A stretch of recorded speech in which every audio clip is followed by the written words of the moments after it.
আলহামদুলিল্লাহ, তেঁতুলিয়া বাংলা বান্দা ঘোরা শেষে আমরা এখন ঢাকার দিকে। অনেক সুন্দর তেঁতুলিয়া বাংলা বান্দা এলাকা। যারা আসবেন 3-4 দিনে সবাই নিয়ে আসলে অনেকই মজা পাবেন। তো একা আসলে আনুমানিক 3000 টাকার মতো খরচ হবে। 2 জন আসলেও 3000 টাকা হবে। 3-4 জন আসলে জন প্রতি 2500 টাকার মতো হবে। তারা বেশি আসলে খরচ আস্তে আস্তে কমে আসবো। যাই হোক, আমরা দিনাজপুরের দিকে গেতাছি, কারণ আমরা বাসে ঢাকা যাব। এই কারণে পঞ্চগড় রেল স্টেশন থেকে আমরা দিনাজপুর যাব। আমরা এসি টিকিট নিছি ট্রেনের। এই এসি বগিতে বসে আমরা দিনাজপুর যাব।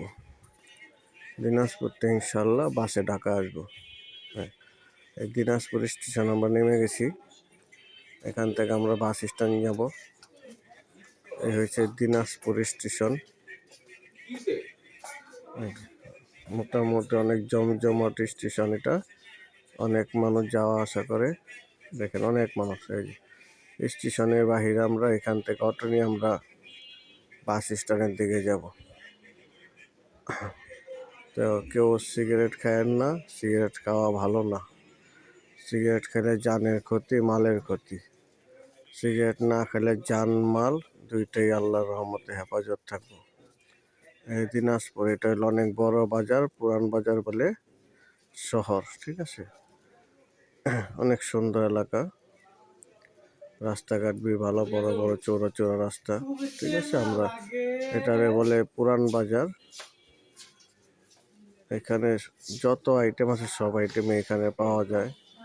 অনেক দূর দূর থেকে এখানে মানুষ আসে কেনাকাটা করার জন্য। তো আমরা দিনাজপুরের শহর থেকে আমরা বাস স্ট্যান্ডের দিকে যাচ্ছি। ওইখান থেকে বাসে আমরা ইনশাল্লাহ ঢাকার উদ্দেশ্যে যাব। এটা হচ্ছে দিনাজপুর জেলখানা। দিনাজপুর জেলখানা হয়েছে এটা। তো দিনাজপুরের ভিতরে এরকম বড় বড় কোনো বিল্ডিং চোখে পড়ে নাই কা। এরকম ছোট ছোট বাড়িঘর, ছোট ছোট বিল্ডিং। এই যে এসকে হসপিটাল, এই বিল্ডিংটা দিনাজপুরের ভিতরে মনে হয় সবচেয়ে বড় হসপিটাল। ঠিক আছে, তো এত বড় হসপিটাল, ইনশাল্লাহ এখানে ভালো ভালো ডাক্তার থাকার কথা, কারণ বড় প্রজেক্ট। এখানে সেবার মান হয়তো বা ভালো। তো আমরা দিনাজপুরের থেকে ঢাকার উদ্দেশ্যে যাব। আমরা এখন বাস স্ট্যান্ডে গেটে হলো কোতালি থানা দিনাজপুর। কোতালি থানা দিনাজপুর, ইনশাল্লাহ এটা হলো দিনাজপুর মোটামুটি শহর। দিনাজপুর